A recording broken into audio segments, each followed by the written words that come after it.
everyone back to So-Called Experts. I was on a little spring break there for a while, but I'd like to welcome everyone back. You know, time to get back to work, put out some more episodes. For any of you guys out there that follow me on my Facebook page, So-Called Experts on Facebook, you guys seen the question I put out earlier today. Who is the greatest basketball player of all time? Now, you know, I got some suggestions. I got, you know, you got the obvious subjects, right? You got Michael Jordan, you got Magic Johnson, you know, we got Oscar Robertson out there. You know, we have the big guys. You got like Will Chamberlain. But before I go into some of the old school guys, you know, out of the three major sports, you got basketball, football, and baseball. Baseball is the only sport where you can compare players from 100 years ago to players to today. You know, in basketball and football, it's obviously more athletic, and you have guys who are bigger, faster, stronger. You know, the guys in the 50s, let's be honest, wouldn't be able to play in the NFL today. You know, Jim Brown, as great as he is, and not taking anything away from Jim Brown, because I honestly believe he could play today. Because he was a great athlete outside of football. He played lacrosse, he played track, he played basketball in college. He was great in all of them. But who did he play against? You know, look at the defenses. Go back and look at his highlight films. The guys whose tackles he was breaking, I guarantee you, maybe 1% at the most of the guys in the 60s could play today. So, you know, not taking, again, Jim Brown was great, but it's hard to put him as the greatest running back of all time when he didn't play against anyone.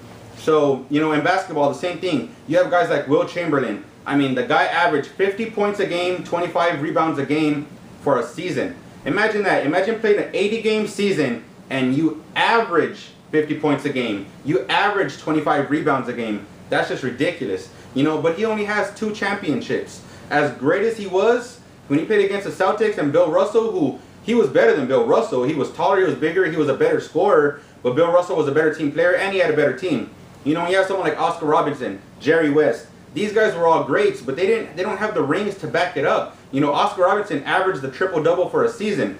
Now, I don't know what's better, averaging a triple-double or averaging 50 and 25. You know, that's a good argument right there. So I'm going to keep it to the modern players, you know, because, you know, the players nowadays are a million times better than they used to be. So when you have guys, you know, we'll keep it to like probably the 80s and current, because even, you know, the 70s, even guys in the 70s, you know, Phil Jackson, as great of a coach as he was like an all-star with the Knicks. And let's face it, Phil Jackson wouldn't be able to play today in his prime. So, you know, who is it going to be? Obviously, the one that everyone says is Michael Jordan. And it's hard to argue with Michael Jordan. You know, he has 6 rings. You know, 3, he would have had more if he didn't retire. You know, those 2 years he gave up, who says he wouldn't have won those? Because he won the 3 before, he retired for 2 years, came back, won 3 more.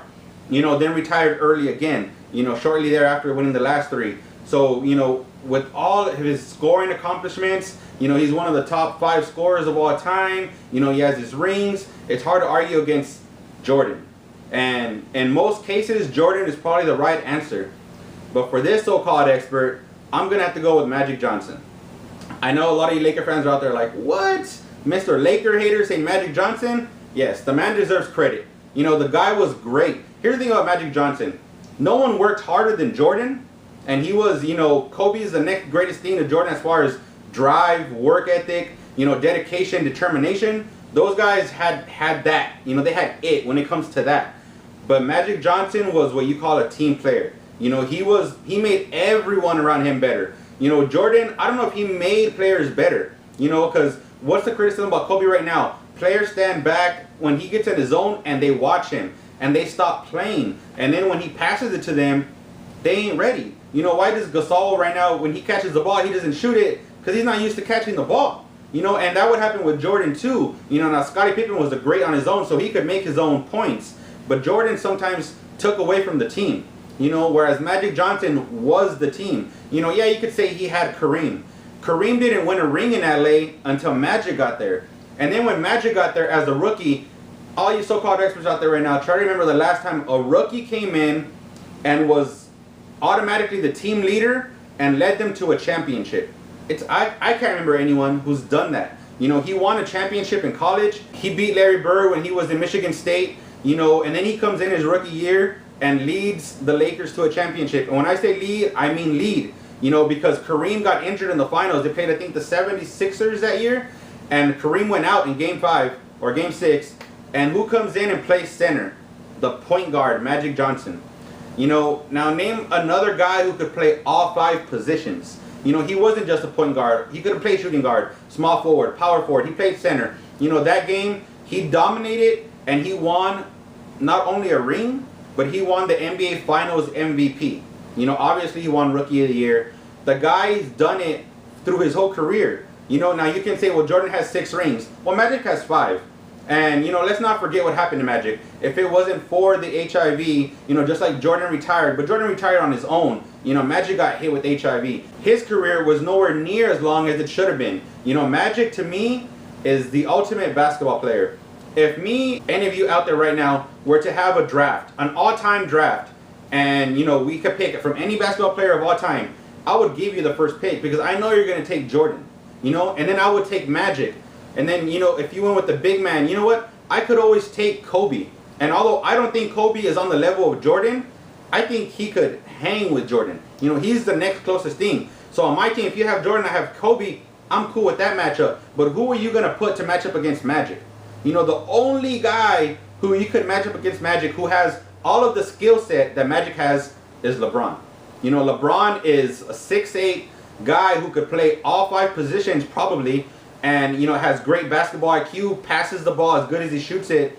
You know, he's a great player, but he's not clutch. And we all know that, right? That's the thing keeping LeBron out of the greatest argument. You know, he's never going to be in that conversation until he breaks that, you know, choker label. You know, because he's done it. He's choked. Just the other game against the Celtics, you know, he had the last second shot and he missed.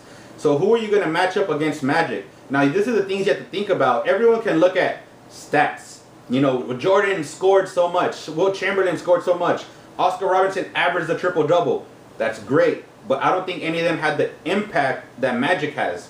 Because, you know, his assist, the fact that he had good players on his team. You know, when you have James Worthy and you have Michael Cooper, those are already good players. But, you know, he made guys like Byron Scott, AC Green, because they knew that at any moment they could get the ball, and so they were ready. They were always ready to shoot. They were ready to play because they knew Magic was going to get them the ball. If they worked hard, he made them work hard because they knew if they worked hard to get position, if they worked hard to set a screen and get open, he was going to get them the ball. Now with Jordan, do you think you're going to give all that effort to try to get open when you know Jordan could be triple teamed and he's still going to shoot it? I don't think so. You know what I mean? So who would you rather play with, Magic or Jordan? Now if you want to run a ship and you're a sucky player, you might want to play with Jordan because he's going to carry you. But if you want to contribute and you want to play and you want to be on the court and you want to help and as a team win a championship, you got to go with Magic, you know? So for all of you out there, let me know what you guys think. You know, do you agree? Did I change any of your opinions? Because I know 90% of you out there are going to say Michael Jordan. And you're probably right. But after thinking of that, you know, what I just said, all these points I have for Magic, that, you know, he's clutch. Jordan was clutch, so was Magic. You know, he carried his team. He could pass the ball he wanted, just like LeBron passes it. They might make the right play, but guess what? When it comes to crunch time, Magic will shoot it. Not only will he shoot it, he'll make it. You know what I mean? And if he ever passed it, it was the right pass. He wasn't going to pass to Udonis Haslem for the final shot, someone who ain't going to make it, who doesn't have a clutch gene. He was going to pass it to James Worthy. You know, he was going to find the right guy to pass it to. That's the thing LeBron hasn't learned. There's making the right play, which is passing it to the open guy. Then there's passing it to the right guy, the guy who's going to make the shot. And Magic had that edge over LeBron. You know, he knew who to pass it and when to pass it to. And guess what? If the right guy wasn't open, he was going to shoot it. He was going to drop that little baby hook on you, and there was nothing you could do to stop it.